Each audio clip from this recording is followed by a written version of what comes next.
Hello, good morning, FCF. We're continuing on our subject of failure. I think we're on day 6 in our journey. I've kind of lost track myself. And we're going to look at a very famous failure most of us are already familiar with, but it's put there to give us encouragement that failure is not final ever for the faithful follower of Jesus. Let me repeat that again. Failure is never final for the faithful follower of Jesus.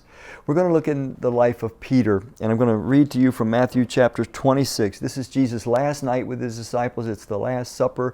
He's preparing them for what's to come. He's hours away from the cross. And I'm going to start reading in verse 31. It says, "Then Jesus told them, 'This very night you will all fall away on account of me. For it is written, I will strike the shepherd, and the sheep of the flock will be scattered. But after I have risen, I will go ahead of you into Galilee.' Peter replied, 'Even if all fall away on account of you, I never will.' 'I tell you the truth,' Jesus answered, 'this very night, before the rooster crows, you will disown me 3 times. But Peter declared, 'Even if I have to die with you, I will never disown you.' And all the other disciples said the same thing."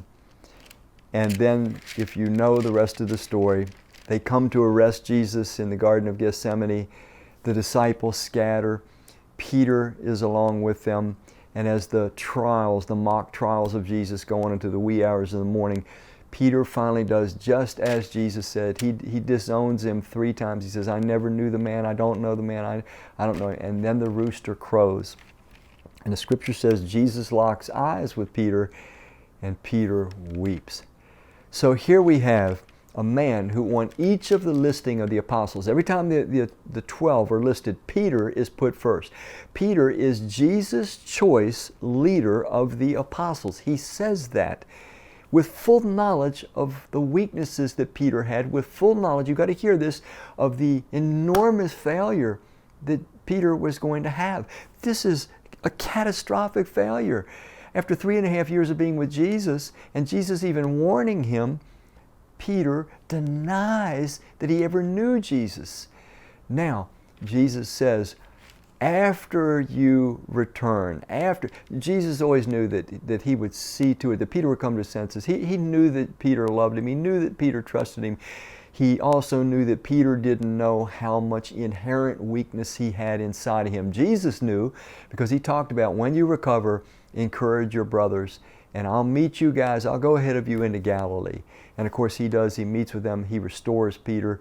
It's kind of a beautiful scene in John chapter 20 where Jesus asked him 3 times, "Do you love me more than these?" And Peter says, "Oh Lord, you know I love you." And he keeps on repeating them, "Feed my sheep, feed my lambs," and so forth.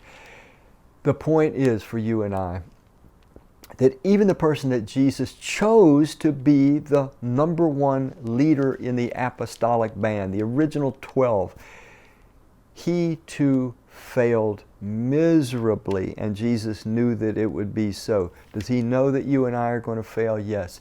Should we plan to fail? No. We should be just like Peter. Peter was sincere. When he said, "Lord, I'll die before I'll disown you." And when the others in return said the same thing, they were sincere. They loved Jesus. They just didn't know. They just didn't know in the right circumstance how quickly they could fail. That's the truth about them. It's the truth about you, and it's the truth about myself. And we have to factor that in if we're going to fail and fail forward and continue to faithfully follow Jesus.